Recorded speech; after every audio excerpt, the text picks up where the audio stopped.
Assalamualaikum warahmatullahi wabarakatuh. Perkenalkan, nama saya Cut Nabila Sugita, NIM 24210170. Mata kuliah Komunikasi Data. Di sini saya akan membahas perbedaan model OSI dan TCP atau IP.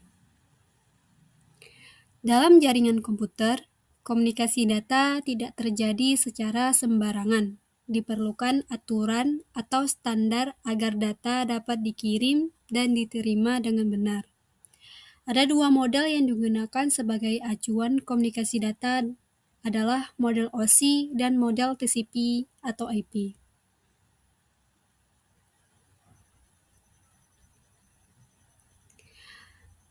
Model OSI dan TCP sama-sama menggunakan konsep layer atau lapisan. Yang pertama ada OSI 7 layer yang membagi proses komunikasi secara sangat rinci.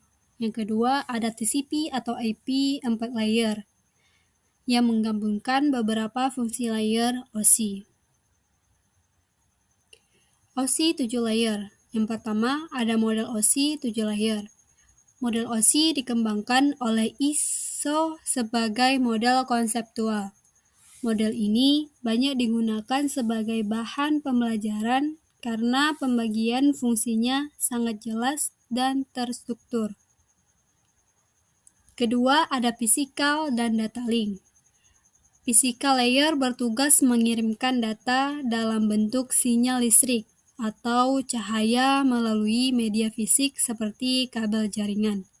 Sedangkan data link layer bertugas mengatur pengiriman data dalam satu jaringan lokal dan pengelola alamat MAC serta mendeteksi kesalahan pengiriman. Ketiga ada network layer.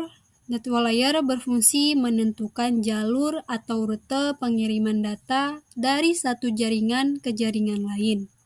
Pada layer ini digunakan alamat IP dan perangkat seperti router untuk mengarahkan paket data ke tujuan.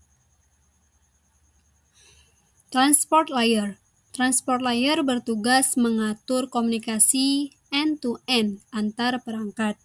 Layer ini memastikan data sampai dengan benar, utuh, dan berurutan dengan menggunakan protokol TCP atau UDP. Session layer. Session layer berfungsi mengatur sesi komunikasi mulai dari membuka koneksi, menjaga komunikasi, hingga menutup koneksi setelah selesai. Presentation layer. Presentation layer bertugas mengatur format data agar dapat dipahami oleh aplikasi. Layer ini juga menangani proses enkripsi, deskripsi, dan kompresi data. Terakhir, application layer.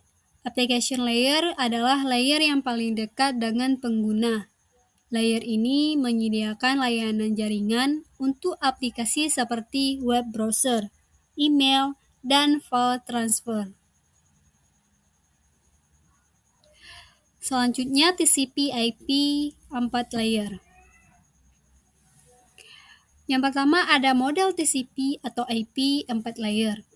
Berbeda dengan OSI, model TCP atau IP dikembangkan oleh DARPA dan digunakan secara nyata dalam jaringan internet. Model ini lebih sederhana namun sangat efektif. Kedua ada Network Access Layer. Network Access Layer merupakan gabungan dan physical dan data link layer pada OSI. Layer ini mengatur bagaimana data dikirim melalui perangkat keras jaringan. Selanjutnya ada Transport Layer. Internet Layer bertugas mengatur pengelamatan IP dan proses routing paket data. Layer ini memastikan data dapat berpindah antar jaringan. Application Layer. Application Layer pada TCP atau IP mencakup fungsi session, presentation, dan application pada OSI. Layer ini menyediakan layanan seperti HTTP, FTP, SMTP, dan DNS. Selanjutnya ada Internet Layer. Internet Layer bertugas mengatur penyelamatan IP dan proses routing paket data. Layer ini memastikan data dapat berpindah antar jaringan. Hardware dan software.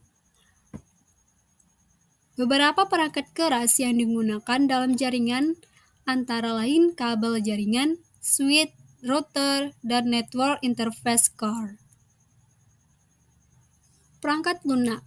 Perangkat lunak yang digunakan berupa protokol jaringan seperti TCP, UDP, IP, HTTP, dan DNS yang mengatur komunikasi data. Sekian dari pembahasan kali ini. Terima kasih. Wassalamualaikum warahmatullahi wabarakatuh.